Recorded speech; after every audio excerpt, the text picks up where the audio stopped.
Hello বন্ধু, চলে এসেছি আবার নতুন একটা রান্না নিয়ে। দেখো, তোমরা খাসির মাংসের যে মেটেটা কে পছন্দ করো জানি না, অনেকেই পছন্দ করো না, কিন্তু আবার অনেকেই আমার মতো খুব ভালোবাসে খেতে।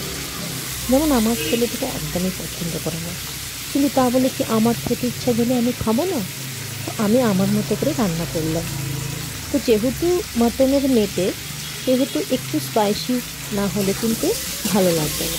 তো এটাকে আমি প্রথমে মাটনের মেটেগুলো, যেহেতু এটা অনলাইন থেকে কিনেছি, ওরা পিস করে কেটে ধুয়েই সুন্দর করে দেয়, তবুও আমি একবার ধুয়ে নিয়ে এটাকে প্রেশারে একটু সিদ্ধ করে নিয়েছি। 3-4টে সিটি দিলেও হবে, কিন্তু বেশি সিটি দিলেও তোমার কিন্তু গলে যাবার ভয় নেই।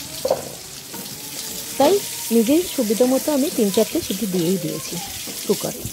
এবার দেখো, আমি পুরো রান্নাটা আমি সরিষার তেলে করেছি।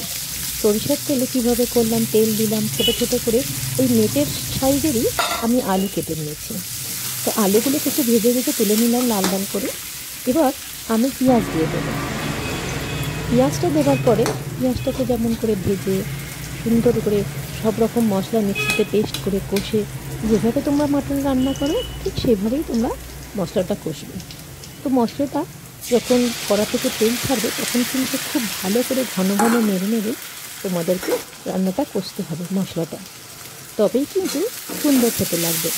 এবং এই মটনের একটা গন্ধ কাটানোর জন্য আমি এতে 1 চামচ ঘিও দিয়েছি, তোমরা সেটা স্কিপ করতেও পারো।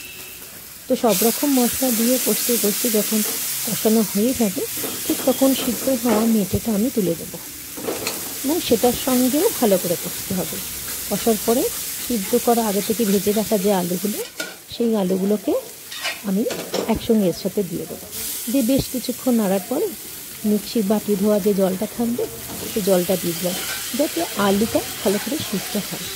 যেহেতু আমি আলুটা কুকারে দিইনি, এই ভাজতে ভাজতে যতটুকু সিদ্ধ হয়েছিল ঠিক ততটুকুই সিদ্ধ আছে।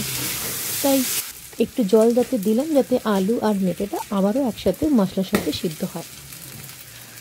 তো এই প্রসেসে তোমরাও করে দেখো বন্ধু, কেমন লেগেছে জানিও, এবং কে কে ভালোবাসো কমেন্ট বক্সে অবশ্যই আমাকে জানাতে ভুলো না। আর বেশি করে শেয়ার করে দিও, সাবস্ক্রাইব করে দিও, তাতে আমারই উপকার হবে। ওকে বন্ধু, আজকের মতো এখানেই তো রেসিপিটা শেয়ার করে দিও বন্ধু। ওকে বন্ধু।